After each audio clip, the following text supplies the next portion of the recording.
They said I was getting in the way of the wedding photos and asked me to step aside, so I left and took with me the photographer I had personally hired. If you're watching this, subscribe to our channel and let me know in the comments where you're tuning in from. My name is Eleanor Reynolds, and this is how I fought back. I should have known something was wrong the moment Richard entered our lives. The restaurant buzzed with excitement as Amanda, my only daughter, showed off her engagement ring, the candlelight catching the diamond in a way that made it wink like a secret between conspirators. "Mom, we're getting married!" Amanda squealed, her hand clasped in Richard's. At 49, my daughter had the same sparkle in her eyes I remembered from when she was 7. "I couldn't be happier," I said, meaning every word. 15 years a widow, I dedicated my life to 2 things: my daughter and my photography studio in Providence. This moment, seeing Amanda truly happy, was everything I'd saved for. "I want to pay for the wedding," I blurted out. "Everything. I've been saving for this moment my entire life." I opened my purse and slid the bank statement across the table, showing the substantial sum I'd accumulated over decades. Richard's eyes flickered momentarily before his face settled into practiced gratitude. "That's incredibly generous, Eleanor." "And Martin could photograph the wedding," I suggested, thinking of my business partner of 25 years. "He just won that National Portrait Award." Richard's fingers tightened around Amanda's. A look passed between them that I couldn't quite interpret. "We're thinking of something more contemporary," Amanda replied, her voice slightly higher than normal. The Amanda I knew would have loved having Martin shoot her wedding. He'd photographed every milestone since her college graduation. My sister-in-law Helen arrived late, full of apologies and air kisses. At 70, Helen carried the Montgomery family wealth with grace and subtle jewelry that cost more than my car. "To the happy couple," Helen raised her glass. "The Montgomery side of the family is thrilled." I noticed how Richard's attention shifted, his body angling toward Helen, eyes gleaming as she mentioned her late husband's investment portfolio. "I'd love to hear more about your family's investment approach sometime," Richard said, all white teeth and practiced charm. Later that night, as I stood in my kitchen alone, I placed my hands on the cool granite countertop and took a deep breath. The slight tremor in my fingers betrayed my unease. Something had shifted in Amanda tonight, a subtle realignment, like a portrait where the subject has moved just slightly, creating an image that's technically correct but somehow wrong. I picked up a framed photograph from the counter Amanda at 30, laughing as we hiked in Vermont. Her eyes looked directly into my camera, open and trusting. The woman at dinner tonight had looked at Richard before answering every question, as if checking for approval. My phone buzzed with a text from Amanda. "Thanks for dinner, Mom. Richard thinks you're wonderful."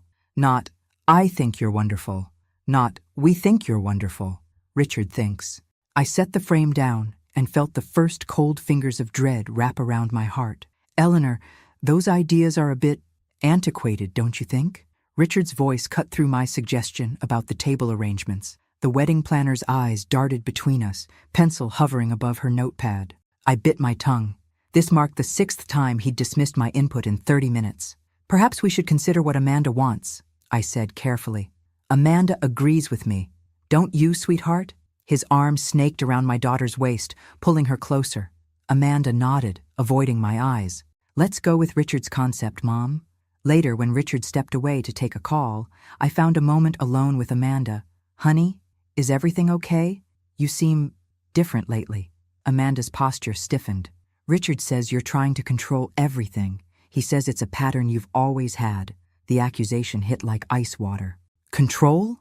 I've never—" "You have, Mom. I just never noticed before."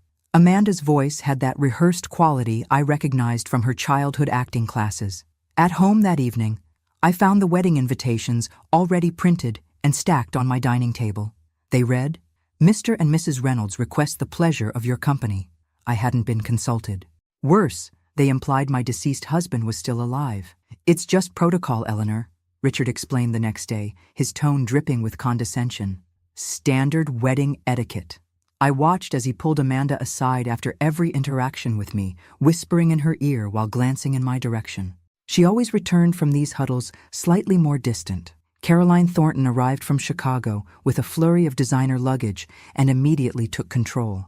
"Mothers can be so suffocating during wedding planning," she announced during lunch. I've always given Richard his space. That's why we're so close. I noticed how she and Richard exchanged glances whenever Helen discussed her financial advisor or mentioned the family trust. That night, I stared at old photographs spread across my bed, decades of Amanda's life captured through my lens. First steps, graduations, her first apartment. In every image, her eyes held the same openness, the same trust. When had that disappeared? How had I missed the moment my daughter started looking at me like a stranger? I picked up my phone to call Martin, but hesitated. What would I even say? My daughter's fiancé is systematically cutting me out of her life? It sounded paranoid, even to me. Instead, I sent a text to Amanda. Love you, sweetheart. Always here for you. The reply came hours later. Thanks, Mom. Richard says I need to set better boundaries. Richard says. I clutched the photo of Amanda's college graduation, my fingers trembling as they traced her smiling face. Someone was erasing me from my daughter's life, pixel by pixel, memory by memory, and I was running out of time to stop it. The rehearsal dinner sparkled with expensive champagne and practiced laughter. I searched for my name card among the elegantly arranged tables, finally finding it in the far corner, separated from Amanda by a sea of unfamiliar faces. There must be some mistake, I murmured to the wedding coordinator, a slim woman with a clipboard and an earpiece. No mistake, Mrs. Reynolds. These arrangements were approved by the bride and groom. Her smile didn't reach her eyes. From my isolated position, I watched Helen seated prominently at the main table, between Richard and his mother. Caroline leaned in frequently, whispering things that made Helen laugh. When I stood to make a toast, Richard subtly signaled to the coordinator. Before I could reach the microphone, the woman intercepted me. Perhaps later, Mrs. Reynolds. We're running behind schedule. I retreated to the bathroom, gripping the marble countertop as the room spun around me. The door swung open, and Amanda entered, freezing when she saw me. Mom? Are you okay? I straightened up, meeting her eyes in the mirror. Why am I seated so far away from you, Amanda? Why am I being treated like an unwelcome guest at my only daughter's wedding? Her expression hardened in a way I'd never seen before. Richard says you're trying to make this wedding about yourself. He says you're jealous because Dad isn't here. The cruelty of the accusation stole my breath. Amanda, I've never... Just stop trying to control everything. She turned to leave, then paused. Richard says you've always been possessive, and now I can see it. After she left, I splashed cold water on my face and tried to steady my breathing. As I exited the bathroom, I noticed Martin had arrived early to check photography angles for tomorrow. You look like you could use some air, he said quietly, guiding me toward the garden doors. Outside, Martin aimed his camera at the rose trellises, but I noticed his lens was actually focused on Richard, who stood in an alcove with a stranger, a thin man with salt and pepper hair. The men's body language was tense, conspiratorial. Who's that? I whispered. Don't know, but I've been capturing some interesting moments. Martin showed me his camera screen. Richard was handing the man an envelope. Keep that, I said. Later that night, I discovered my hotel room had been changed from the family floor to a smaller room near the ice machines. Mr. Thornton called to rearrange some accommodations, the receptionist explained apologetically. In my downgraded room, I called Martin. Something's very wrong, I whispered, afraid even the walls might be reporting back to Richard. Amanda has never spoken to me the way she did tonight. It's like she's been programmed. I've been watching him, Martin replied. The way he isolates her, how he's always whispering in her ear after anyone else speaks to her. Eleanor, I've seen this before. In domestic violence awareness campaigns I've photographed. It's textbook isolating behavior. My hand trembled as I hung up the phone. The wedding was tomorrow. I was running out of time. The bridal suite buzzed with activity makeup artists, hairstylists, and bridesmaids flitting around like colorful birds. I approached the door, a vintage pearl hairpin in hand, a family heirloom worn by 3 generations of brides. Caroline intercepted me, blocking the doorway with her slim body. Eleanor, dear, Amanda is terribly busy with the girls. Perhaps wait in the lounge? I'm her mother, I said, the words sticking in my throat. Caroline's smile tightened. Of course you are, but there's simply no room right now. Relegated to a settee in the hallway, I watched as strangers entered and exited the suite where my daughter prepared for her wedding day. A lifetime of milestones flashed through my mind. First day of school, first heartbreak. College graduation, I had been there for every moment. Until now. Sophia, Amanda's friend since college, emerged from the suite looking troubled. Seeing me alone in the hallway, she hesitated, then sat beside me. "Something's off, Eleanor," she whispered, glancing back at the door. "Amanda's not herself. She barely spoke to any of us all morning. Every decision goes through Richard or his mother first." "When did this start?" I asked, clutching the hairpin. "After the engagement. It was gradual at first, then." Sophia shook her head. "It's like she's reading from a script." When I finally gained entrance to the suite, Amanda stood fully dressed in her wedding gown, a stranger's reflection in the mirror. "I wanted to help you get ready," I said, fighting tears. "Caroline took care of everything," Amanda replied flatly. "I noticed she wasn't wearing my mother's pearl necklace, the one we'd discussed months ago. Instead, an unfamiliar diamond pendant hung from her neck. A gift from Richard's family," Amanda explained before I could ask. "Caroline says it's been worn by Thornton brides for generations." We stood alone briefly as the makeup artist stepped out. I reached for her hand. "Amanda, what's happening between us? You've never been this distant before." For a split second, uncertainty flickered across her face. Her fingers tightened around mine, and I glimpsed my daughter beneath the carefully constructed facade. "Mom, The door swung open as Caroline returned. "The coordinator needs you for a final check." "Amanda." The moment shattered. Amanda withdrew her hand and straightened her shoulders. "Nothing's happening, Mom. You just need to give me space." As she walked away, I noticed a small stain on the back of her dress, something no one had caught in all the preparations. Without thinking, I reached for a damp cloth and stepped toward her. "Don't touch the dress," Caroline snapped. "We have professionals for that." I stood frozen, cloth in hand, as a stranger tended to my daughter's wedding gown. "The ceremony starts in 20 minutes, Caroline announced, ushering everyone out. "Eleanor, they need you for seating arrangements." In the hallway, I opened my palm and stared at the pearl hairpin 5 generations of women in my family, a chain broken today. Sophia squeezed my shoulder as she passed. "Fight for her, Eleanor," she whispered. "Something's very wrong here." I tucked the hairpin into my purse and straightened my spine. The photographer in me recognized what was happening. I was being carefully cropped out of the frame of my daughter's life, but they had underestimated one crucial detail. No one knows composition better than a photographer with 50 years of experience, and I wasn't ready to be erased. "Eleanor, you're in the way. We need photos of just the immediate family now." Richard's words sliced through the post-ceremony excitement. We stood on the venue's grand staircase, Martin orchestrating formal portraits with professional efficiency. "But I am immediate family," I stammered, confusion washing over me. "I'm the mother of the bride." Richard's smile never reached his eyes. "You know what I mean. Just Amanda and my side for now." The wedding coordinator gently took my elbow. "Mrs. Reynolds, perhaps you'd like to join the cocktail hour? We'll call you when it's your turn." Humiliation burned through me as I was escorted away like an unwanted extra in my daughter's life. Guests glanced curiously in my direction, whispers following in my wake. I retreated to a quiet alcove, legs trembling so badly I feared they might give way. From this vantage point, I noticed Martin systematically documenting not just the posed portraits, but candid interactions throughout the venue. His camera lingered on Richard's conversations with Helen and other wealthy family members from my late husband's side. "He's been buzzing around Helen like a bee to honey," Martin murmured, appearing beside me with 2 champagne flutes. He handed me one, "And I've captured every moment." "Thank you for seeing what I see," I whispered. As we sipped our champagne, Richard's voice drifted from behind a nearby column. I instinctively stepped back into the shadows, pulling Martin with me. "The plan is working perfectly," Richard said, his tone entirely different from the charming cadence he used with guests. "Helen mentioned showing me the family investment portfolio next week. We need to get rid of the old lady sooner rather than later," Caroline replied. "She's becoming suspicious. After today, Amanda will be completely isolated from her. We've finally removed the obstacle." My champagne flute slipped from my fingers, shattering on the marble floor. Richard and Caroline went silent. "Sorry, clumsy me," Martin called out, covering the sound.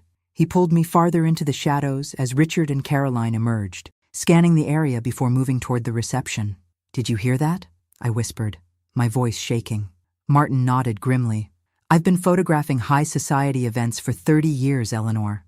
I've seen con artists before, but never this elaborate." He showed me his camera display Richard in close conversation with Helen, their faces reflected in a decorative mirror that captured Richard's expression when Helen wasn't looking.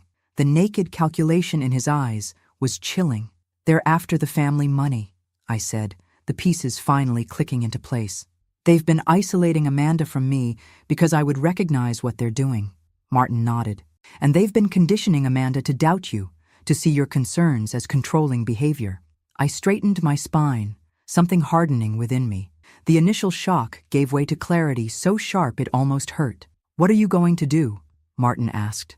I watched as Richard charmed the room, his arm possessively around my daughter's waist. Amanda's smile seemed rehearsed, her eyes checking his face before responding to any guest. "I'm going to show my daughter exactly who she married," I said.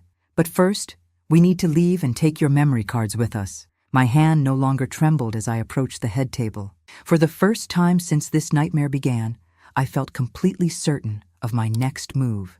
The photographer in me had finally found perfect clarity. After all, sometimes the most powerful statement in composition is what you deliberately remove from the frame. "I need all your memory cards," I whispered to Martin as we stood at the edge of the reception. My mind raced, piecing together a strategy with the same precision I once used to frame difficult shots in poor lighting. Martin nodded, discreetly transferring the used cards to his pocket. "What's our next move?" I scanned the room, noting Richard's careful positioning between Amanda and anyone from my side of the family.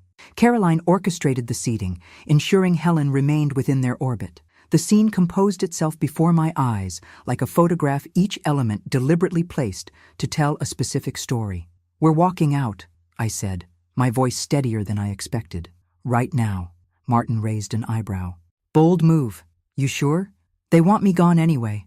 Might as well leave on my terms." I approached Amanda, who sat at the head table, Richard's hand resting possessively on her arm. Her smile faltered when she saw my expression.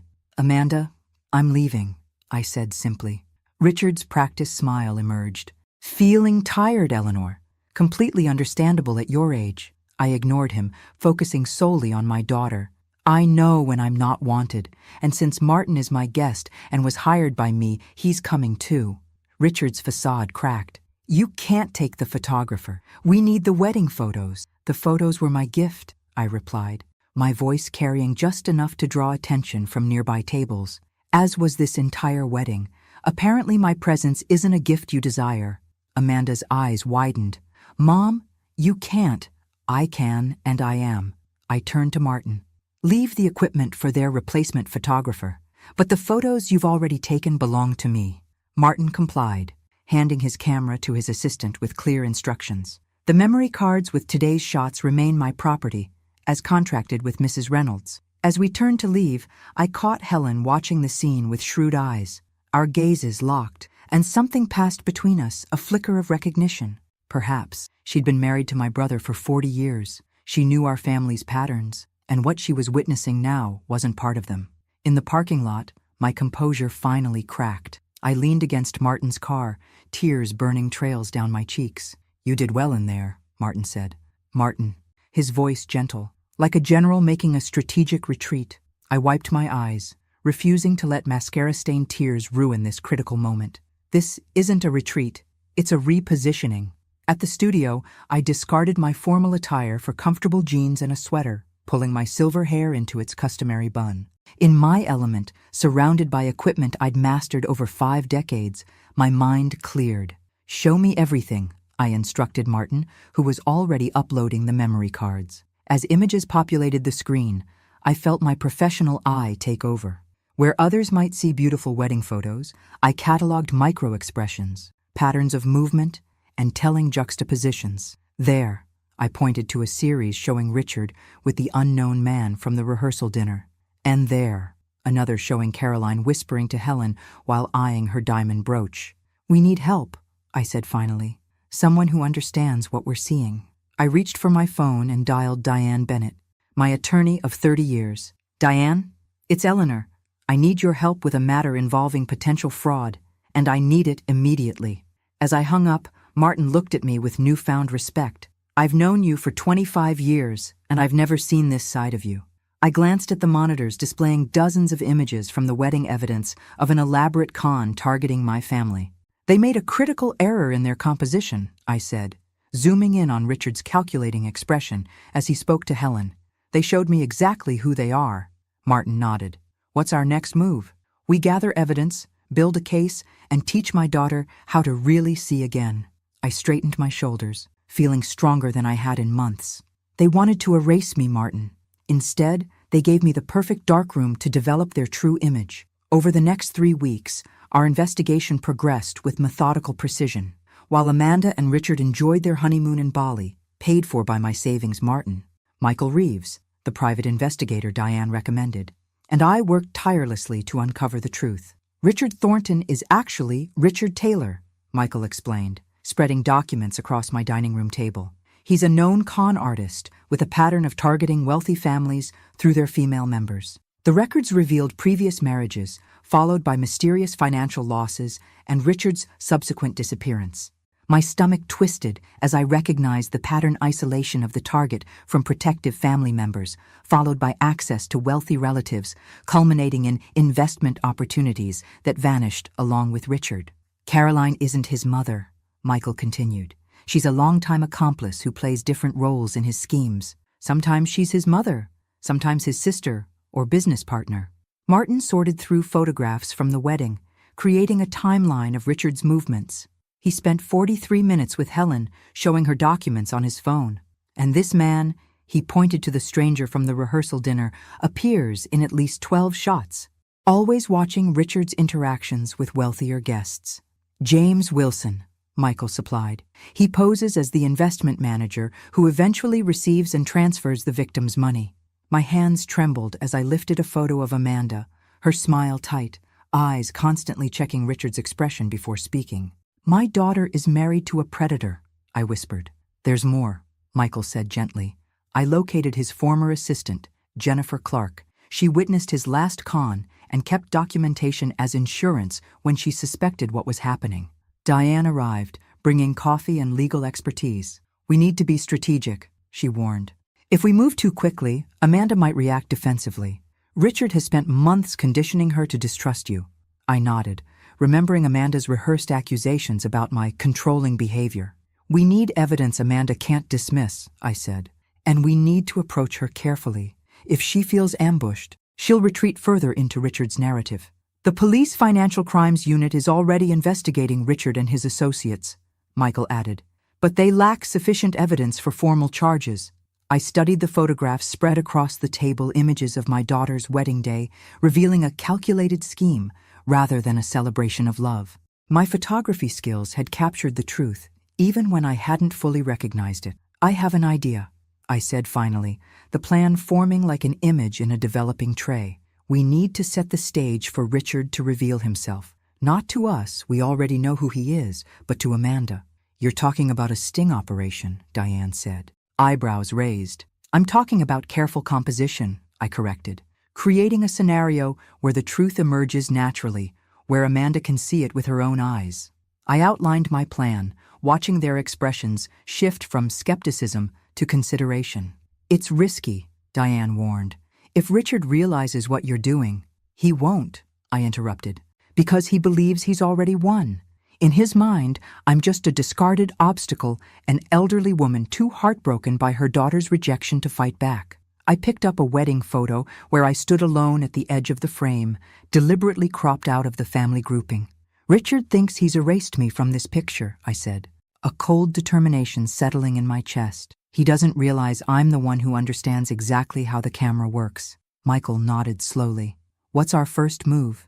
We start with Helen, I replied, and then we create a perfect frame that captures Richard exactly as he is. For the first time since Amanda announced her engagement, I felt the fog of confusion lift. Richard had spent months gaslighting me, making me question my own perceptions. But in my studio, surrounded by evidence of his deception, I reclaimed my clarity. The photographer in me knew, sometimes the truth only emerges when you adjust the lighting to reveal what's hiding in the shadows. Thank you for meeting me, I said, clasping Helen's hands across the table at her favorite calf. 3 weeks had passed since the wedding, and Amanda and Richard had returned from their honeymoon 2 days ago. Helen studied my face, her shrewd eyes missing nothing. Your call intrigued me. You mentioned concerns about investments? Yes. I kept my voice low. Has Richard approached you about investment opportunities? Helen's slight hesitation told me everything. He's mentioned some promising ventures, very enthusiastic about them. Before you make any decisions, I'd like you to meet someone. I nodded toward Michael, who sat at a nearby table pretending to read a newspaper. He approached, introducing himself as a financial analyst. Mrs. Montgomery, he said, using Helen's preferred title. I've reviewed the prospectus Mr. Thornton has been circulating. May I ask if he's requested any funds yet? Helen's expression tightened. He suggested an initial investment of $250,000 to secure my position. When I asked for more documentation, he became unsettled. Michael nodded, unsurprised. And did he explain the unusually high guaranteed returns? He said something about exclusive access to emerging markets. Helen's eyes narrowed. Eleanor, what's going on? I slid a folder across the table. Richard isn't who he claims to be. Helen's hands trembled slightly as she examined the evidence Richard's previous identities, the pattern of frauds, Caroline's various roles in his schemes. Her face paled when she reached the police reports from his previous victims. Dear God, she whispered. Amanda is deeply under his influence, I finished, which is why I need your help. The next evening, I hosted a dinner at my home to celebrate the newlyweds' return. The guest list was carefully curated. Helen, Amanda, and Richard, Martin, Michael, introduced as a family friend interested in investments, and Jennifer Clark, positioned as my new studio assistant. I spent the day preparing, not just the meal, but the stage for what would unfold. Martin set up discreet recording equipment legal in our state with one-party consent and positioned family photos strategically around the dining room. When Amanda arrived, she embraced me stiffly. Mom, this is unexpected. Richard thought you might be upset after the wedding. Water under the bridge, I replied, noting how she glanced at Richard for approval after every statement. I just wanted to celebrate your return. Throughout dinner, I guided the conversation naturally toward finances and investments. Richard, unable to resist an opportunity, began enthusiastically explaining his latest venture. Michael asked pointed, technically precise questions that Richard struggled to answer convincingly. These projected returns seem unusually high, Michael noted, examining the document Richard had brought along. What's the risk mitigation strategy? Richard's confident facade cracked slightly. It's proprietary information. I've never heard of this fund manager, Helen interjected, following our plan perfectly. My financial advisor has been managing Montgomery Investments for 30 years. Perhaps he should review this? Richard's jaw tightened. These opportunities move quickly. Too much delay means missing out. Jennifer, who had remained quiet, suddenly spoke. The structure reminds me of a venture I worked on in Boston last year. She described a pattern identical to Richard's proposal, making eye contact with me as Richard's expression darkened. Different approach entirely, Richard snapped, his charming demeanor slipping further. After dinner, Richard cornered me in the kitchen. What game are you playing, Eleanor? I met his gaze steadily. No game. Just a mother wanting to understand her son-in-law's business. Stay out of my way, he hissed. Mask completely dropped. Amanda doesn't need you anymore. I've made sure of that. I smiled calmly. We'll see. Later, as guests departed, Helen squeezed my hand. I'm calling my attorney tomorrow. No investments with Richard. Martin confirmed he'd captured everything Richard's inconsistent explanations. His growing agitation when questioned. His threatening behavior in the kitchen. Phase 1 complete, I said after everyone left. Now for the hardest part. Michael nodded grimly. Reaching Amanda. I touched a photo of my daughter taken years ago, her smile genuine, eyes clear and unburdened. He's constructed a wall between us, brick by brick. Now we need to create a door she can walk through herself. The next morning, I prepared the most important portfolio of my career, not photographs for a client, but evidence that might save my daughter's future. The following day, I waited until Richard left for a business meeting before visiting Amanda at her condo. When she opened the door, surprise flickered across her face. Mom, Richard didn't mention you were coming by. I didn't tell him, I replied simply. May I come in? Just for a few minutes? Hesitation crossed her features, that new habit of wondering what Richard would want her to do. Finally, she stepped aside. The condo felt different, Richard's influence evident in the rearranged furniture and removal of family photos I'd given Amanda over the years. A single framed wedding photo stood on the mantel, Amanda and Richard alone, no family visible. "I brought you something," I said, placing a leather-bound album on the coffee table. "Just some old memories." Amanda sat cautiously beside me as I opened the album. The first pages contained photos from her childhood, her father teaching her to ride a bike, her high school graduation, the day we opened the photography studio together before she left for college. "Remember how you used to help me in the darkroom?" I asked, pointing to a photo of teenage Amanda developing prints. A genuine smile touched her lips. "Dad always said I had a good eye." I turned the page to more recent photos, Amanda at 30, confident and strong-willed. "You were always so independent.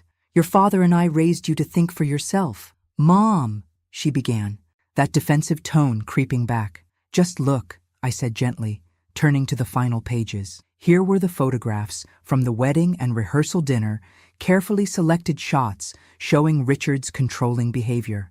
Richard steering Amanda away from conversations with my friends. Richard whispering in her ear after every interaction with me. Richard's expression when speaking to Helen versus his expression when Helen looked away. "What is this?" Amanda's voice wavered. "It's what Martin and I saw happening," I explained quietly. "This is why I left the wedding. Not because I was upset about being excluded, but because I recognized what was happening." I showed her the side-by-side images of Richard with his previous wives. The pattern, unmistakable. Then the evidence Michael had gathered, Richard's real identity, his criminal history, Caroline's various roles in his schemes. "This is ridiculous," Amanda said, but uncertainty crept into her voice. "Richard explained that you've always been controlling and jealous of my relationships." "Have I ever been controlling before, Richard?" I asked softly. "Think back to your previous relationships. Did I ever interfere?" Amanda's hands trembled as she flipped through the evidence. "He said you were getting worse with age, that you couldn't stand not being the center of attention. And you believed that? After 50 years of knowing me?" Tears filled her eyes. "He always has an explanation for everything. When I question our finances or his late-night calls," I covered her hand with mine. "Just promise me you'll verify these things yourself. You're a brilliant businesswoman, Amanda. Use those skills now." Before leaving, I handed her a USB drive. "Everything is here, the evidence, witness statements, police reports. I'm not asking you to believe me. I'm asking you to investigate for yourself." At the door, Amanda hugged me, the first genuine embrace since before the engagement. "What if you're right?" she whispered, fear threading through her voice. "Then we'll handle it together," I promised, "like we always have." As I drove home, I called Michael.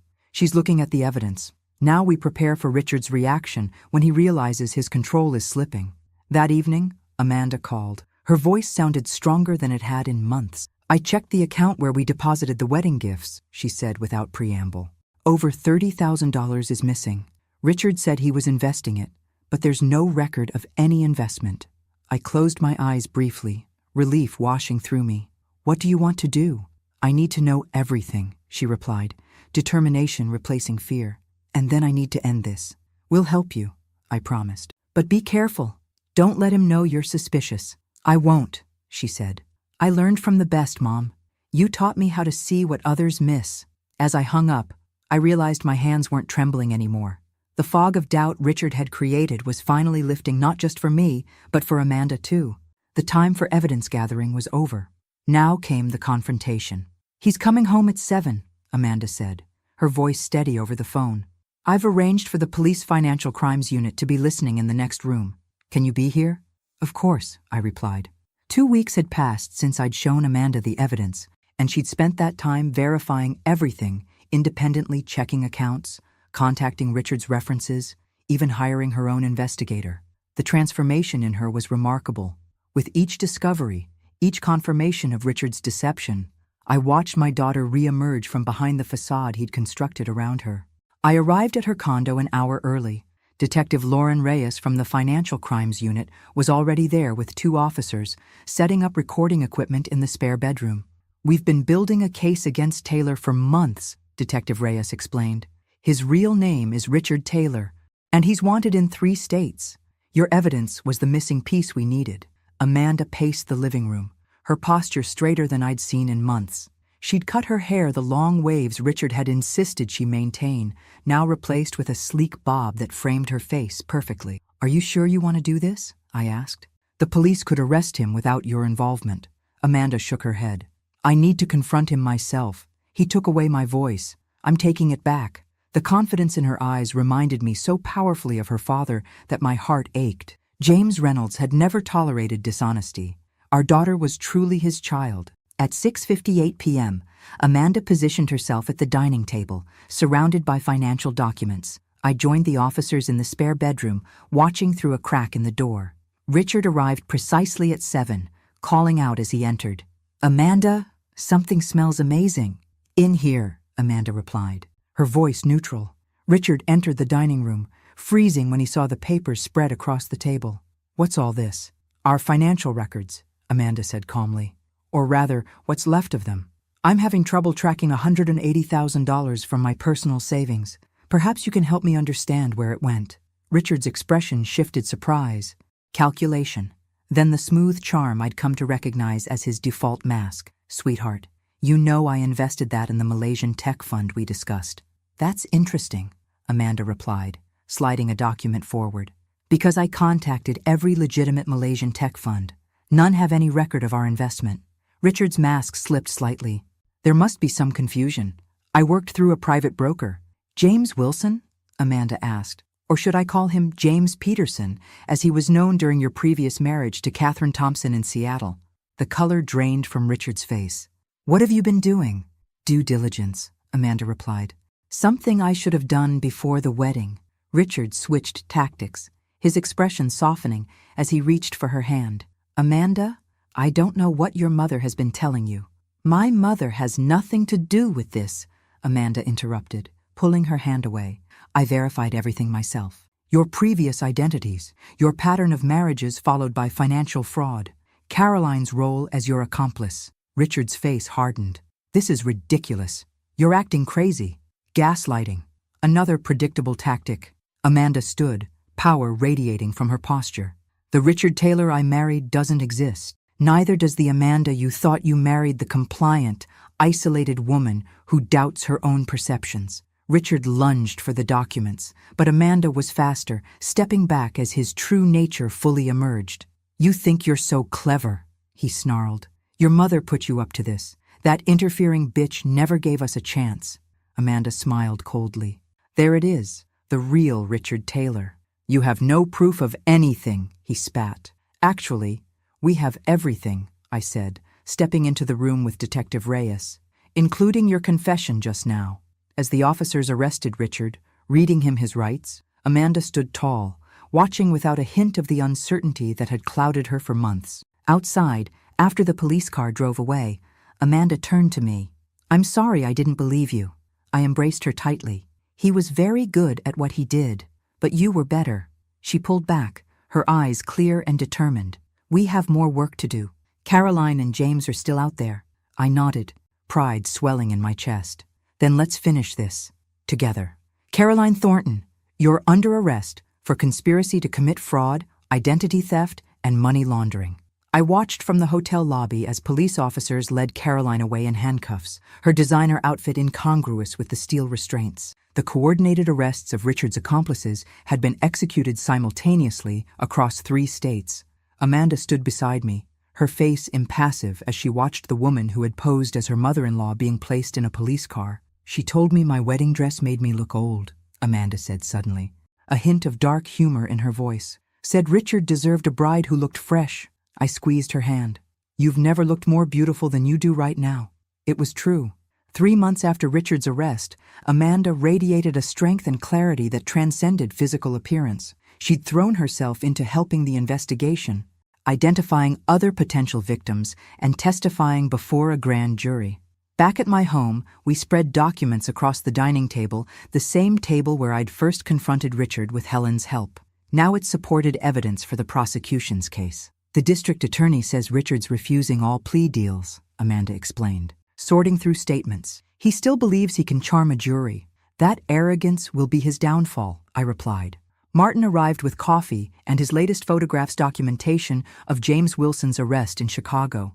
The FBI found offshore accounts linking him to 6 different fraud schemes, he reported. They're offering him a deal to testify against Richard. The doorbell rang, and Diane entered with Jennifer Clark, Richard's former assistant who had become a key witness. "We have a problem," Diane announced. "Richard's demanding to speak with Amanda before trial." Amanda looked up sharply. "Why would I agree to that?" "You shouldn't," Diane advised. "It's a manipulation tactic." "No," Amanda said after a moment, straightening her shoulders. "I want to hear what he has to say." Later that week, in a conference room at the detention center, Amanda faced Richard across a metal table.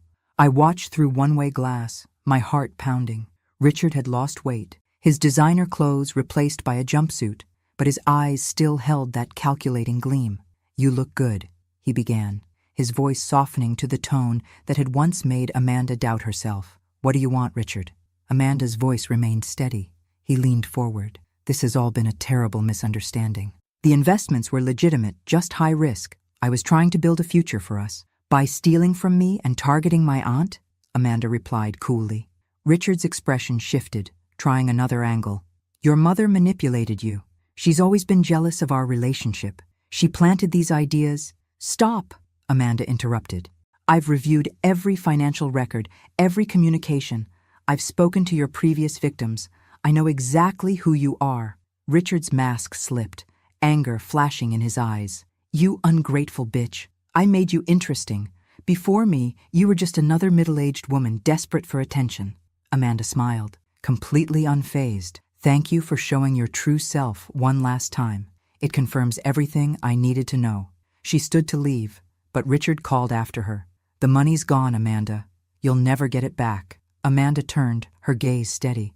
"Keep it. It bought me something priceless, the truth about who I am and what I'm capable of." As she walked out, Richard shouted obscenities that echoed through the monitoring system, but Amanda never looked back. Outside, she exhaled slowly. He really thought he could manipulate me again. I embraced her. "He never truly knew you. That was his biggest mistake." "No," Amanda replied thoughtfully. "His biggest mistake was underestimating you. A 74-year-old photographer he thought he could simply erase." As we drove home, Amanda looked out at the autumn leaves beginning to turn. "What happens now?" she asked quietly. "Now," I said, "we rebuild. Not what was, but something stronger." She nodded, determination replacing uncertainty. "I'd like that."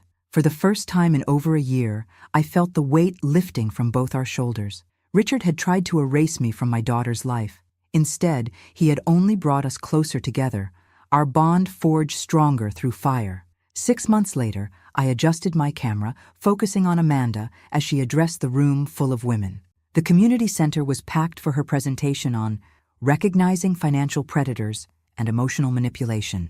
"Trust your instincts," Amanda told the audience, her voice confident and clear. "If someone is working to isolate you from friends and family, there's a reason. If they make you question your own perceptions, that's called gaslighting." I didn't know that term before, but I lived it. I captured her expression as she spoke, the strength in her stance, the conviction in her gestures, the clarity in her eyes. So different from the uncertain woman who had stood beside Richard at her wedding. Richard had been sentenced to 15 years for fraud and money laundering. Caroline received 8 years, while James Wilson had negotiated a reduced sentence in exchange for testimony against their wider network. The evidence we gathered had led to the prosecution of similar operations in 2 other states. After the presentation, Amanda joined me on the drive home, both of us comfortable in the silence that had always characterized our relationship before Richard. "I got the final insurance settlement today," she said, as we turned onto my street. "They're covering most of the financial losses." "That's wonderful news," I replied. Amanda nodded. "I'm thinking of using it to expand the studio. The photography therapy program you started for survivors is growing faster than you can handle alone." I smiled, remembering how the idea had come to me during Richard's trial. Photography had always been my way of seeing truth clearly. It seemed natural to offer that clarity to others emerging from deception. At home, we settled on the porch with tea, watching the sunset paint the sky in gentle pinks and golds. Martin joined us briefly, dropping off prints from his latest session before heading out to photograph a high school graduation. "He's different around you now," Amanda observed after he left, more attentive. I felt warmth rise to my cheeks. We've been having dinner together twice a week, just as friends. Amanda smiled knowingly. If you say so. We lapsed into comfortable silence again, the evening wrapping around us like a familiar blanket. How did you know? Amanda asked suddenly. About Richard, from the beginning. How did you see what I couldn't? I considered the question carefully. I've spent 50 years training my eye to notice what others miss. Light, shadow, composition, they tell the true story if you know how to read them. I paused, choosing my words. And I knew you. The real you. When that began to disappear, I knew someone was manipulating the image. Amanda reached for my hand. I'm sorry I doubted you. When he told me you were controlling, jealous, manipulative, I should have known better. He was very good at what he did, I replied, and we all have vulnerabilities he could exploit. For you, it was your desire to find love after years of focusing on your career. For me, it was my fear of being unnecessary in your life as you grew older. You could never be unnecessary, Amanda said firmly. We watched as the last colors faded from the sky, stars beginning to appear in the deepening blue. I have something for you, I said, reaching beside my chair for a wrapped package. Amanda opened it to find a new camera, professional grade, with all the features she'd admired when we worked together in the studio years ago. Mom, this is too much. The studio partnership papers are inside the box, I continued. If you're serious about joining me, equal partners, Reynolds and Reynolds Photography. Tears filled Amanda's eyes. Are you sure?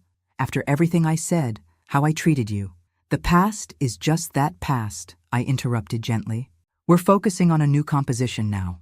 As if to demonstrate, I raised my ever-present camera and captured her in that moment of vulnerability and strength, tears on her cheeks, but determination in her eyes. The porch light creating a perfect halo around her silver-streaked hair. Amanda laughed, wiping her eyes. Always the photographer. Some habits never change, I agreed, reviewing the image on my display screen. Perfect composition. Amanda moved to sit beside me, examining the photo. You made me visible again, she said softly. When Richard nearly erased me, I shook my head. You were never erased, just temporarily obscured. The real you was always there, waiting for the right light. We sat together as night fully descended.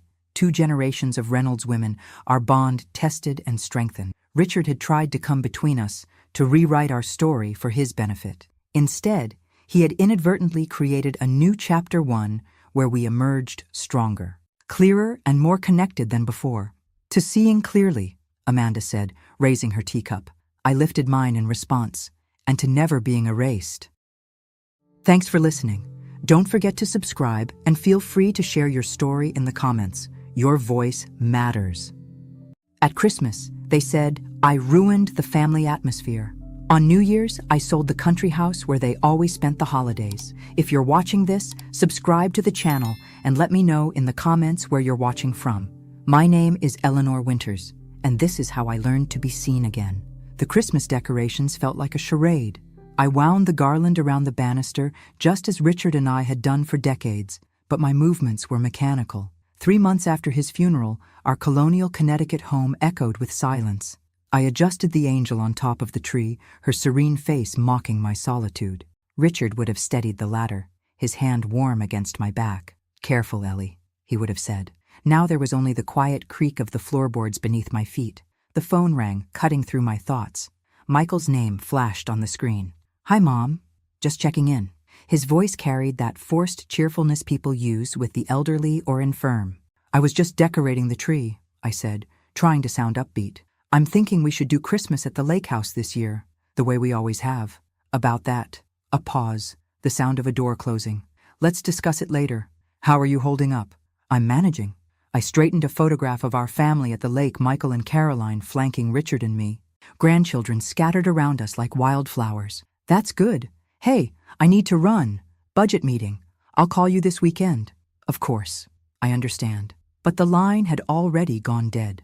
I moved to the kitchen to make tea, the ritual providing small comfort. Through the window, I watched my neighbor Beth hurry past with shopping bags. She'd brought casseroles after the funeral, but hadn't called in weeks. The kettle whistled. I reached for Richard's mug out of habit before catching myself. 1 cup, not 2. 1 saucer, 1 spoon. The math of widowhood was brutally simple. My phone buzzed with a text from Caroline. Can't talk now. In a meeting. Love you. I scrolled through our recent exchanges, brief, perfunctory, increasingly rare. I dialed her number anyway, needing to hear a familiar voice. Mom? Caroline answered, her whisper sharp with irritation. I'm in the middle of something. I won't keep you. I just wanted to discuss Christmas plans. I thought, hold on. Muffled sounds, then Caroline's voice, not meant for me. Mom's still not handling it well. My hand tightened around the phone. Who was she talking to? What had I done to warrant such dismissal? Sorry about that, she returned, voice artificially bright. Can we talk about this tomorrow? I really need to go. Of course, I kept my voice steady. Tomorrow. After hanging up, I wandered into Richard's study. The familiar scent of his cologne still lingered faintly on his leather chair. I ran my fingers along the spines of his books, titles he'd read aloud to me on winter evenings. I pulled an album from the shelf. Our wedding, Caroline's birth, Michael's graduation, Lake House summers, a chronicle of a life spent ensuring everyone else's happiness. In our last photo together, Richard's face was gaunt, but his eyes still crinkled at the corners when he smiled. He'd squeezed my hand that day and whispered, "You'll be all right. Ellie, you're stronger than you know." I closed the album, suddenly aware of a terrible truth. In becoming the silent foundation of our family, I had made myself invisible, and now, in my grief, I was disappearing completely.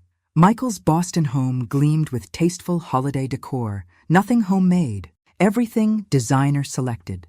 I arrived early, carrying my signature sweet potato casserole, the dish Richard had always requested twice. Oh, Mom. Diana, my daughter-in-law, intercepted me at the kitchen threshold. You didn't need to bring anything. We have the caterer handling everything. I thought the grandchildren might like. They're all on special diets now. She took the dish and placed it on a counter far from the other food. But it's sweet of you to try. I watched her rearrange my carefully browned marshmallow topping before turning away. In the living room, my grandchildren were absorbed in their phones, offering distracted hugs without looking up. Grandma's here, Michael announced, as if declaring a weather pattern that required acknowledgement but no real response. Dinner was a performance of normalcy.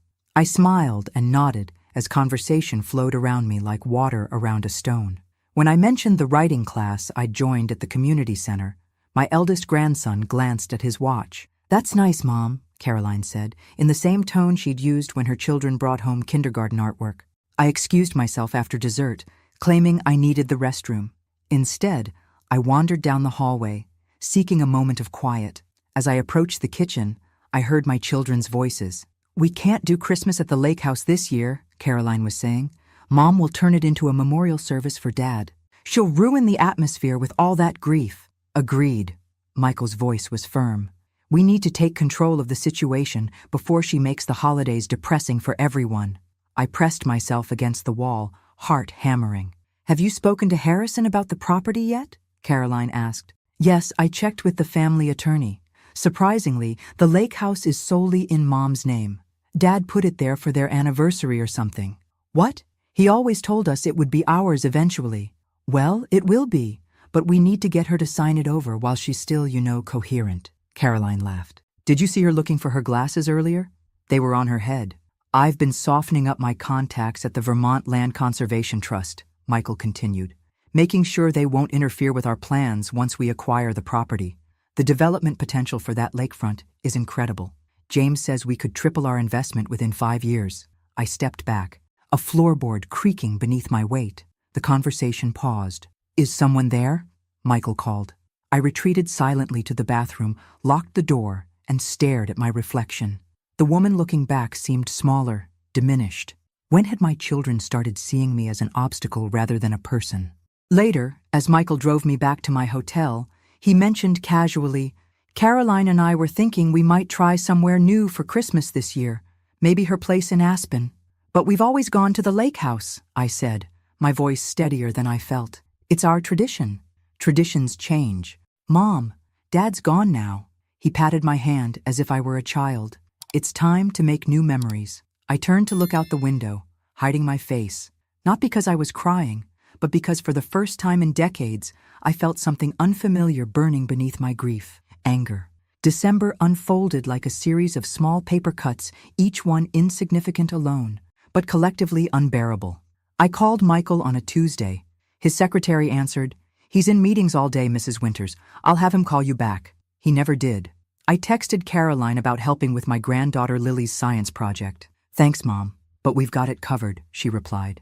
Lily's working with a tutor now. The real sting came on a snowy Friday when I decided to surprise Caroline with homemade gingerbread cookies, Richard's favorite recipe. I took the train to New York, navigated the subway, and arrived at her apartment building with snow melting in my hair and the cookies still warm in their tin. The doorman called up, and Caroline buzzed me in immediately, which should have been my first clue. Something was wrong. When the elevator opened on her floor, I heard laughter and music spilling from her apartment. "Mom!" Caroline's smile froze when she saw me. Behind her, a dozen people in festive attire mingled in her elegantly decorated living room. "What are you doing here?" "I brought cookies," I said, lifting the tin like an offering. I should have called first. She took the tin and stepped into the hallway, partially closing the door behind her. "You really should have. I'm hosting the department heads from work. I can just drop these off and go." No, come in." Her sigh was almost imperceptible.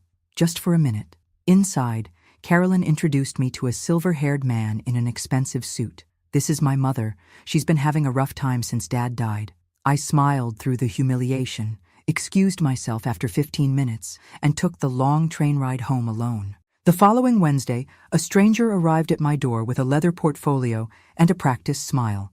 "Mrs. Winters, I'm Howard Keller, financial advisor. Your son arranged for me to help you organize your affairs." I invited him in reluctantly. Over tea, Howard presented a series of documents outlining simplification strategies for my assets. "The lake house in particular," he said, tapping a glossy brochure, "represents a significant maintenance burden for someone in your position. We recommend liquidating this asset." "My position?" I asked. "Your age bracket," he clarified smoothly. "Managing remote property becomes increasingly challenging." That evening, Michael called. "Howard said you seemed resistant to his suggestions." "I didn't realize I needed financial management," I said carefully. "It's just practical, Mom. The lake house is a lot for someone your age to maintain." After hanging up, I called my old friend Margaret. We drifted apart during Richard's illness, my world shrinking to the dimensions of his needs. Over coffee the next day, she studied me with concern. "You look exhausted, Eleanor." "I'm fine," I said automatically. "No, you're not." She covered my hand with hers. "You've spent your entire life accommodating others. Richard was your partner. These children have always seen you as support staff." Her bluntness shocked me. "That's a harsh assessment." "Is it wrong?" She raised an eyebrow. "Richard adored you, but even he took for granted that you'd handle everything emotional while he handled everything practical." I stirred my coffee, watching the cream create patterns. "It's just how our generation did things." "Perhaps." Margaret sipped her tea. "By the way, my son mentioned something about development plans for your lake area. Apparently, there's a company buying up properties along that shoreline. Luxury condos, I believe." That night, I sat alone in Richard's study, surrounded by the books and papers he'd left behind. For the first time, I wondered what else he might have left unsaid. The text arrived while I was wrapping presents, each one chosen with careful consideration of the recipient. My phone chimed with Caroline's group message. "Change of plans for Christmas. We're gathering at my Aspen condo instead of the lake house. We need a change of scenery this year. The lake house feels too connected to Dad." My fingers hovered over the keyboard. Before I could respond, another message appeared from Michael. "Great idea. Mom, this will be easier for you too. No memories to trigger grief." I set down the half-wrapped book I'd chosen for Lily, a collection of poetry by the lake author Richard used to read aloud during summer evenings. "I was looking forward to the lake house," I typed, then deleted it. "Whatever works best for everyone," I sent instead. Michael called an hour later. "Mom, we're thinking of your well-being," he said, his lawyer voice in full effect. "A mountain retreat will be less triggering than the lake house filled with memories." "I appreciate your concern," I said, surprised by how calm I sounded when inside I felt anything but anything. "Will Martin know you've canceled? He always prepares the house for our arrival." Martin Crowley had been our caretaker for 15 years, his meticulous attention keeping the property pristine. "Don't worry about Martin. We've kept in touch with him." Something in his tone made me pause. "You've been in contact with Martin?" "Just routine maintenance things," Michael said quickly. "Listen, I need to run. Diana's waiting for me." After we hung up, I opened my laptop, a gift from Richard last Christmas, when his hands still worked well enough to show me how to use it. "You need to join the digital age, Ellie," he teased. I navigated to my granddaughter's Instagram page. Lily rarely posted, but when she did, she often tagged her cousins. I scrolled through recent photos and felt my breath catch. There they were, my grandchildren on the dock of our lake house, the distinctive boathouse visible in the background. The date stamp showed the gathering had happened just 3 weeks ago. More photos followed. A bonfire on our beach, teenagers lounging in our living room, Caroline's husband James raising a wine glass on our porch. The caption read, "Freedom from Grandma's rules." My hands trembled as I clicked through more evidence of their deception. They'd been using my home, enjoying it, partying in it, while systematically excluding me from their plans. I reached for the phone and dialed Martin's number. "Mrs. Winters." He sounded genuinely pleased, then hesitant. "Is everything all right?" "Martin, I just saw photos of my family using the lake house, recently." A heavy silence. "Mrs. Winters, I thought you knew. Carolyn said you had approved their visits but weren't feeling up to joining them. She said you were too grief-stricken to deal with property matters and that you'd asked her to handle things temporarily." The betrayal settled into my bones like winter cold. "I see. I'm so sorry." Martin's distress was palpable. "I would never have—" "It's not your fault, Martin. You were misled." I paused. "Thank you for telling me the truth." I hung up and walked slowly to the kitchen. The house Richard and I had shared for 40 years suddenly felt like a museum exhibit. The life of Eleanor Winters before she understood. I made tea, my hands steady despite everything. Sitting at the kitchen table, I let the tears come, not the muffled sobs I'd grown accustomed to since Richard's death, but quiet, cleansing tears that left me strangely calm. When the crying stopped, I went to Richard's desk and removed the letter his attorney had delivered 6 weeks after the funeral, the one I'd been too afraid to open. As if Richard's final words might somehow make his absence more final. It was time. Richard's handwriting, once as bold and straight as the man himself, had grown shaky in his final months. Still, I would have recognized it anywhere. "My dearest Ellie," the letter began, "if you're reading this, our goodbye came sooner than we hoped. There are things I meant to discuss with you after my heart procedure, but I'm writing this as a precaution." I traced his words with my fingertip, remembering how his hands looked holding a pen, strong and capable, even as illness weakened him. "In my study behind the Dickens collection, there's a safe you never knew about. The combination is our wedding date, 07/16/43. What you'll find there will be difficult to accept, but you deserve to know." I moved to his study, pulled out the row of leather-bound Dickens, and found the wall safe he'd described. My hands shook as I entered our wedding date. The mechanism clicked, and the door swung open. Inside lay a journal and a manila folder thick with documents. The journal contained Richard's private thoughts pages of increasing concern about financial discrepancies he'd noticed in family accounts. 3 years of entries documented his growing suspicion that James, Caroline's husband, was misappropriating funds from family investments. "I've confirmed that $42,000 is missing from Andrew's college fund," one entry read. "James claims market fluctuations, but I've verified independently that's not possible. I need more evidence before involving Eleanor. She values family peace above all." The final entry, dated 3 days before his fatal heart attack, was the most devastating. "I have sufficient evidence now. Time to tell Ellie everything. This will break her heart, but she deserves the truth about James. I only pray she can forgive me for keeping her in the dark so long." The manila folder contained account statements, transfer records, and correspondence that painted an irrefutable picture. James had been systematically diverting family funds for years. But the deepest cut was a series of emails I found at the bottom of the stack messages between Caroline and a company called Lakeside Development Partners. My daughter had been working as a consultant for developers who wanted to build luxury condos along our lake. Their plans required acquiring all properties on our stretch of shoreline, including our beloved summer home. Caroline stood to earn a substantial commission if the project proceeded.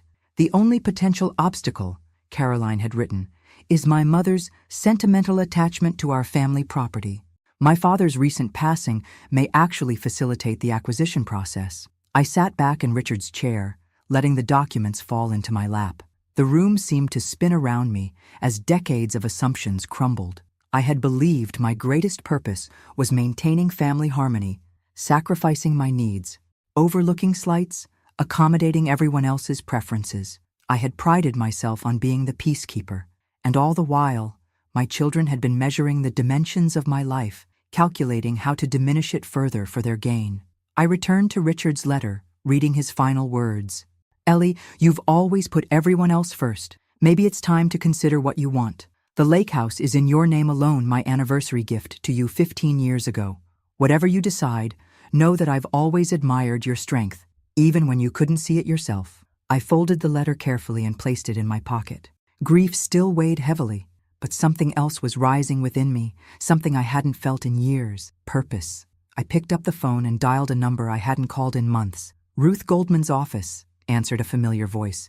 Ruth, it's Eleanor Winters. I need your help. Ruth's office hadn't changed in the 20 years I'd known her leather-bound law books lining the walls, certificates displayed without ostentation, the scent of lemon polish in the air. Ruth herself, now in her 70s, regarded me over reading glasses perched on her nose. So Michael already checked on the lake house ownership, she confirmed, reviewing her notes. And you're certain about what you discovered in Richard's safe? I pushed the folder of evidence across her desk. I wish I weren't. Ruth examined the documents, her expression growing darker with each page. This is serious, Eleanor. James could face criminal charges for this level of financial misconduct. And Caroline's involvement with the developers? Not illegal, but certainly a profound conflict of interest. Ruth removed her glasses. What do you want to do? Confront them directly? I shook my head. Not yet. I need to understand all my options first. Ruth nodded, pulled out a file, and confirmed what Michael had discovered. Richard had transferred full ownership of the lake house to me 15 years earlier. You have complete control over that property, she said. You can do whatever you want with it. What about the Vermont Land Conservation Trust? Michael mentioned speaking with them. Ruth's eyebrows raised.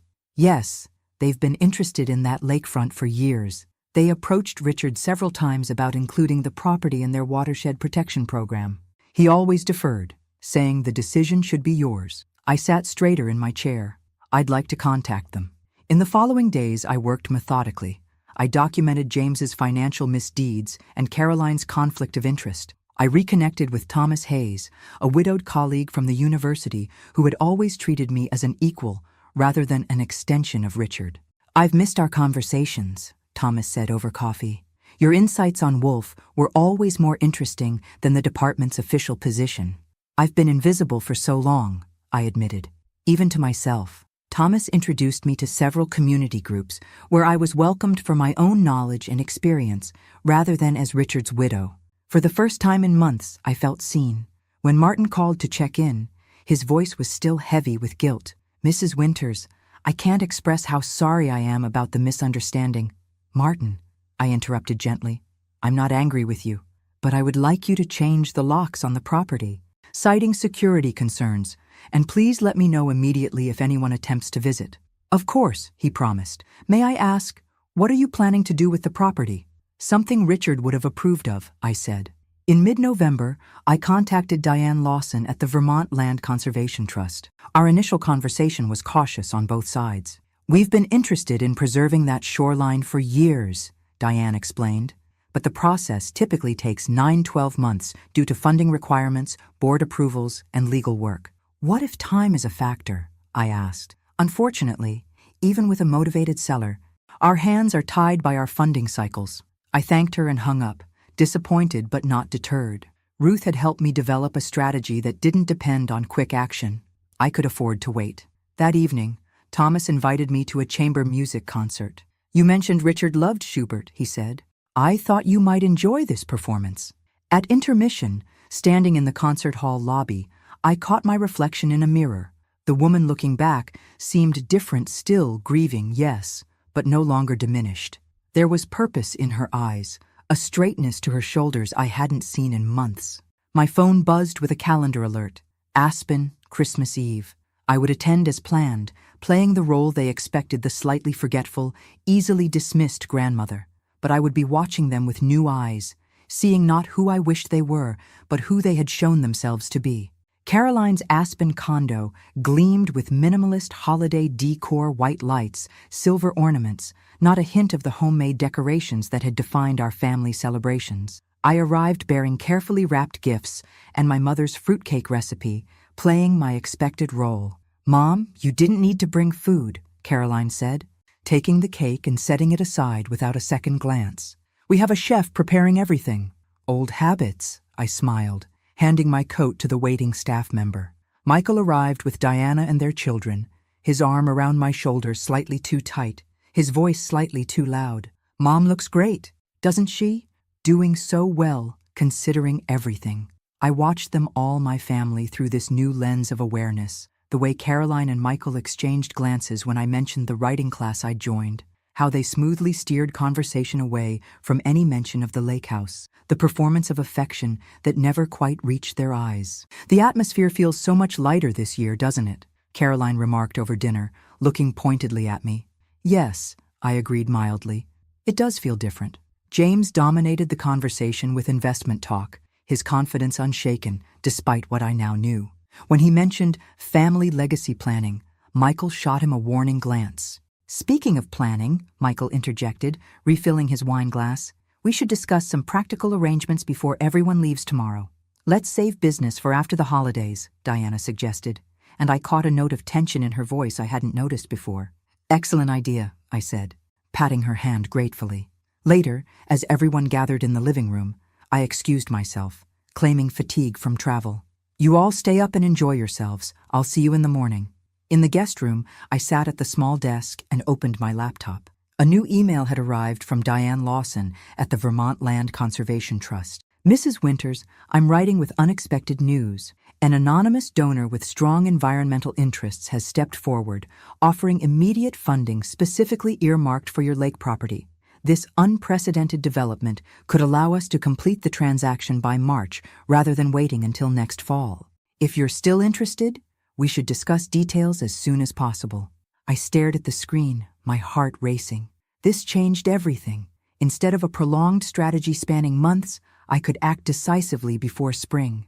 I walked to the window and looked out at the snowy mountains, remembering countless Christmas Eves at the lake house, Richard stoking the fire, grandchildren hanging stockings, the reflection of colored lights dancing on the water. Those memories would always be mine, regardless of what happened to the property itself. For the first time since Richard's death, I felt not just grief, but anticipation. Tomorrow would bring pain, certainly, but also, finally, truth. I replied to Diane's email with trembling fingers. "I am very interested.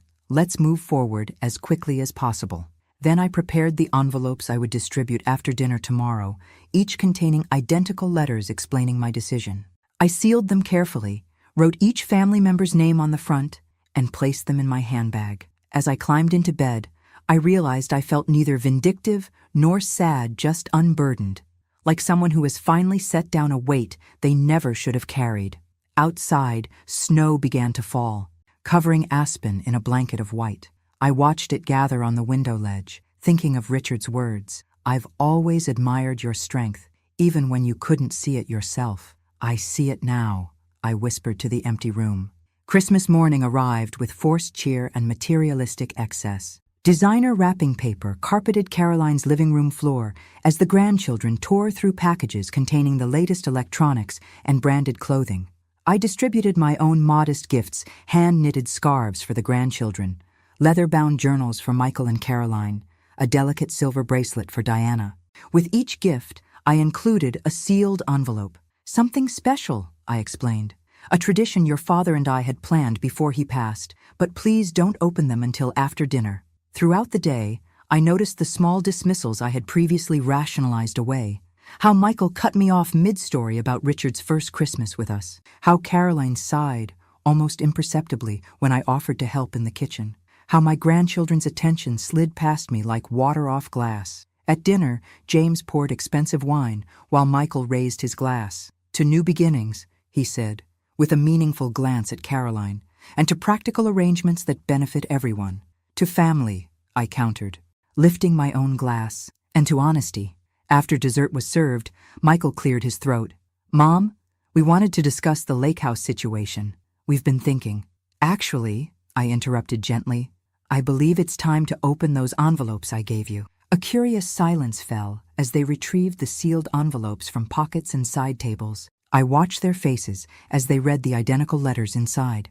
Michael spoke first, his voice dangerously quiet. "What is this?" "Exactly what it says," I replied. "I've signed a letter of intent to sell the lake house to the Vermont Land Conservation Trust. The closing is scheduled for March. I'm donating half the proceeds to a grief support foundation in Richard's name." Caroline's face flushed crimson. "You can't be serious." "I've never been more serious," I said. After learning about the lakefront development plans, I paused, watching her eyes widen in recognition.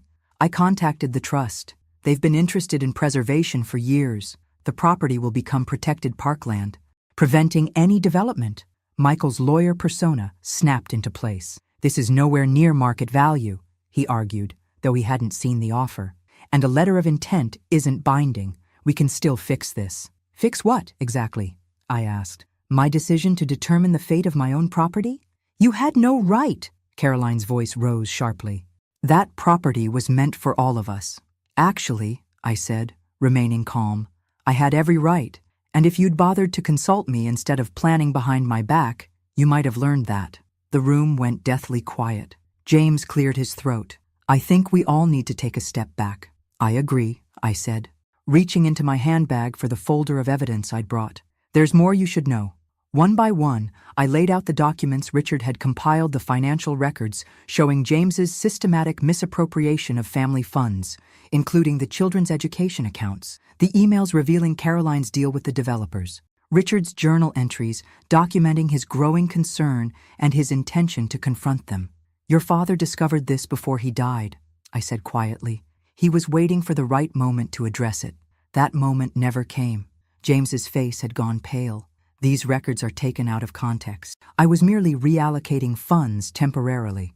"Stop," Diana's voice cut through his excuses. She was staring at a statement showing withdrawals from her children's accounts. "Just stop."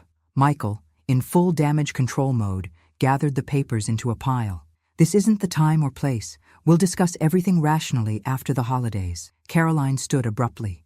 "I can't believe you would do this to us." She grabbed her coat. "James, we're leaving." As they stormed out, the remaining family members dispersed in uncomfortable silence. Only Diana lingered, studying me with new eyes. "How long have you known about all this?" she asked quietly. "Long enough," I replied. She nodded slowly. "I've suspected something was off with James's investments for a while." Michael wouldn't listen. She hesitated. "I'm sorry, Eleanor, for how we've treated you. I should have seen it sooner." After she left, I sat alone in Caroline's immaculate living room, surrounded by torn wrapping paper and abandoned gifts. I felt no triumph, no vindication, only the quiet certainty that comes from finally speaking truth. The explosive aftermath of Christmas unfolded exactly as I had anticipated. Caroline and James returned to the condo only to pack their things, departing without another word. Michael, drawing on his legal background, immediately began questioning the validity of my agreement with the Conservation Trust. "They've taken advantage of a vulnerable widow," he insisted, pacing Caroline's living room. "This is nowhere near market value." "Have you seen the offer?" I asked mildly. "I don't need to. Lakefront property in Vermont, they're getting it for a song. Perhaps I value things differently than you do." Michael's jaw tightened. "Mom, you're not thinking clearly. Grief does things to people's judgment. Does it cause them to manufacture financial records, to create false email trails, to doctor account statements?" I kept my voice even. "Because that's what you're suggesting your father did." His face flushed. "That's not... I'm saying you're misinterpreting." "I'm not misinterpreting anything," I said firmly. "I've had the financial records independently verified. The Conservation Trust has made a fair offer based on multiple professional appraisals, and unlike some, they've been completely transparent about their intentions for the property." "This is absurd." Caroline had returned to the living room, her face blotchy with anger. "You're punishing us because you feel neglected. This is emotional manipulation." "Interesting accusation," I replied, coming from someone who told the caretaker I was too grief-stricken to handle property matters, while using my home for parties behind my back. "It wasn't like that," she protested, but her eyes slid away from mine. "It was exactly like that. Just as it was exactly like James diverting funds from the children's education accounts. Just as it was exactly like you consulting for developers who wanted our property, without disclosing your conflict of interest. James stepped forward, his salesman's charm deployed at full strength. Eleanor, there have been some misunderstandings in the financial records. Market fluctuations can appear suspicious to the untrained eye. Richard had a very trained eye, I interrupted. As do the forensic accountants Ruth has consulted. The room went silent at the mention of accountants. Michael and James exchanged alarmed glances. You've involved outside accountants? Michael asked, his voice strained. Not yet, I replied. That depends on what happens next. Diana had been quiet throughout the confrontation, but now she stood. I think we all need time to process this. She turned to Michael. We should pack. Our flight leaves early. As they dispersed to gather their belongings, Caroline remained, her anger cooling into calculation. So this is your revenge? Destroying family harmony over perceived slights? This isn't revenge, Caroline. It's consequence. There's a difference. Dad would be ashamed of how you're handling this, she said. A final attempt to regain control. I smiled sadly.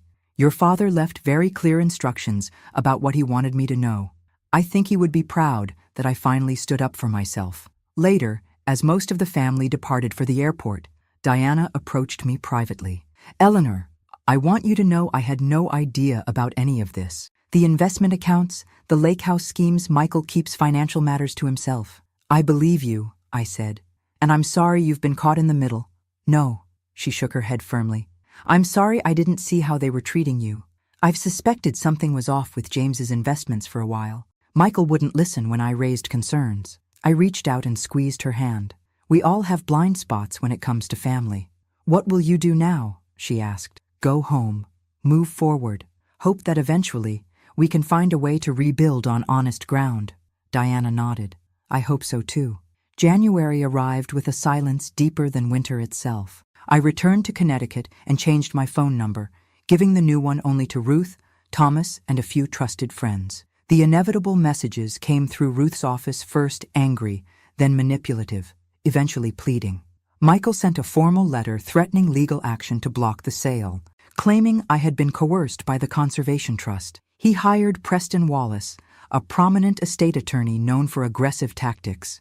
He's requesting a mental competency evaluation, Ruth informed me during our weekly call. Schedule it immediately, I replied. The sooner we address this, the better. The evaluation, conducted by a respected neuropsychologist, confirmed what I already knew. My cognitive function was excellent. Mrs. Winters displays exceptional clarity and cognitive abilities, the report concluded. Wallace then attempted to argue that the trust had taken advantage of my grief, but backed down when Ruth presented evidence of the fair market valuation and documentation of the trust's long-standing interest in the property. The final blow to Michael's legal challenge came during a conference call that included Wallace, Michael, and Ruth. My client has additional family matters she's chosen not to make public at this time, Ruth stated calmly. She would prefer those matters remain private. The threat of exposing James's financial improprieties and Caroline's conflict of interest hung in the air. The legal maneuvers ceased within days. Instead of dwelling on their betrayal, I focused on moving forward.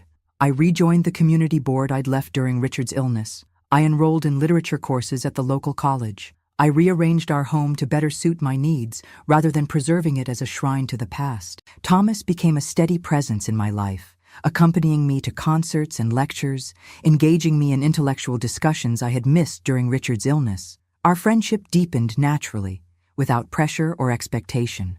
When neighbors inquired about my family, I answered honestly, "We're going through a necessary adjustment period." Ruth brought news that James had quietly begun repaying funds to the family accounts. He's hoping to avoid formal investigation, she explained. Caroline's developer has pulled out of the lakefront project without her commission. Your decision inspired other neighbors. Several are now in talks with the Conservation Trust. These consequences provided a measure of justice, though they hadn't been my primary goal.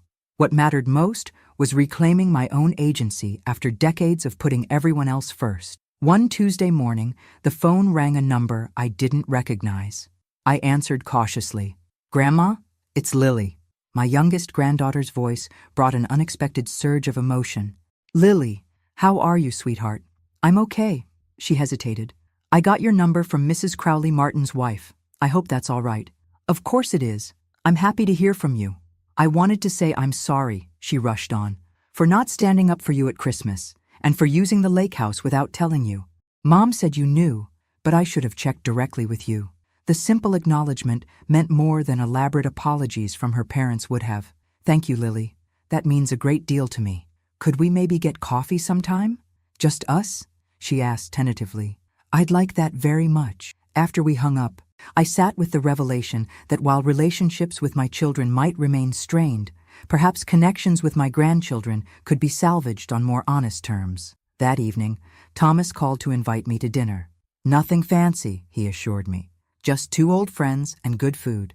As I dressed for dinner, I noticed my reflection in the mirror, still Eleanor, still grieving, but no longer diminished. The woman looking back at me had found her voice again. 6 days after Christmas, I hosted a small New Year's Eve gathering, not family, but my circle of friends from the community center and university. Thomas arrived early to help arrange chairs and prepare hors d'oeuvres, his quiet competence reminiscent of Richard's, yet distinctly his own. I wasn't sure you'd feel like celebrating, he admitted, as we arranged a cheese board. I'm not celebrating the past year, I clarified. I'm welcoming the new one. As guests arrived, I found myself engaged in conversations about books, politics, and local initiatives discussions where my opinions were solicited and valued. No one spoke to me with the careful condescension my children had adopted. No one treated my grief as an inconvenience or my age as a liability. During a lull in conversation, I checked my email and found a message from Diana. Eleanor, what happened at Christmas only confirmed doubts I've had for years. The way Michael handled this situation, threatening legal action against his own mother, questioning your competence, prioritizing property over family. I've asked for a separation. I want you to know I'm sorry for my role in marginalizing you. I hope we might have a relationship independent of Michael. I responded immediately, thanking her for her honesty and expressing hope for her future, whatever shape it might take. Later, my phone chimed with a text from Lily. Happy New Year? Grandma, looking forward to our coffee date next week. This was followed by hesitant messages from 2 other grandchildren suggesting the family narrative might be shifting. As midnight approached, I excused myself briefly and walked through my home, the home Richard and I had shared for 40 years. In each room, memories lingered like familiar scents. Richard carving a turkey in the dining room, reading by the fire in the living room, falling asleep with reading glasses perched on his nose in our bedroom. I touched the doorframe of his study, where I had discovered the truth that changed everything. I miss you, I whispered, but I think you'd be proud of me. Returning to my guests for the countdown, I accepted a champagne flute from Thomas, who studied me with warm eyes. You seem lighter somehow, he observed. I am, I confirmed. I finally put down a burden I never should have carried. As we counted down the seconds to midnight, I felt not just the weight of what I had lost, but the possibility of what might still be gained. The year ahead held uncertainty, but also promised the promise of living on my own terms, of relationships based on mutual respect rather than obligation, of being seen for who I truly was rather than what I could provide. At midnight, glasses clinked and cheers erupted. Thomas leaned close. To new beginnings, he said quietly. To truth, I replied, touching my glass to his, and to whatever comes next. By mid-March, 7 months after Richard's passing, winter's grip on Connecticut had begun to loosen. The sale of the lake house to the Vermont Land Conservation Trust was complete. The proceeds divided between my account and the Grief Support Foundation established in Richard's name. Diana had called regularly since January, our relationship evolving into something more genuine than before. Several of my grandchildren had reached out independently, including Michael's son Andrew, who was now investigating discrepancies in his college fund with his father's reluctant assistance. I sat in a coffee shop near Columbia University, where I'd been auditing a course on women writers of the 20th century. The bell above the door chimed, and Caroline entered, her confident stride faltering slightly when she saw me. This was our first meeting since Christmas. Mom, she said, sliding into the chair across from me. Thank you for agreeing to see me. I nodded, taking in the changes 3 months had wrought the shadows beneath her eyes, the absence of her usual polished veneer. How are you, Caroline? I've been better. She placed a cream envelope on the table between us, not a legal document or financial statement, but a handwritten letter. I wanted to give you this, and to tell you in person that James has moved out. We're separating. I'm sorry, I said, and meant it. Don't be. He claims he was only borrowing from the accounts. Her voice hardened. But I can't trust him anymore. She hesitated. The development deal collapsed, which is actually a blessing in disguise. It's forced me to reconsider a lot of things. I didn't rush to forgive or absolve her. That would come with time, if at all. Instead, I asked, "Why did you want to meet today?" Caroline pushed the envelope toward me. "To give you this, and to invite you to Lily's school play next week. She specifically asked for you to be there." I accepted both the letter and the invitation, recognizing them as small first steps on a long road. "We'll need to rebuild slowly," I told her, "on equal footing." She nodded, understanding the terms. Later that week, I visited the now public lakefront park, where a small plaque honoring Richard's memory had been installed. Michael met me there, having driven up from Boston at my request. We walked along the familiar shoreline in silence before he spoke. "Your actions forced me to confront what truly matters," he admitted.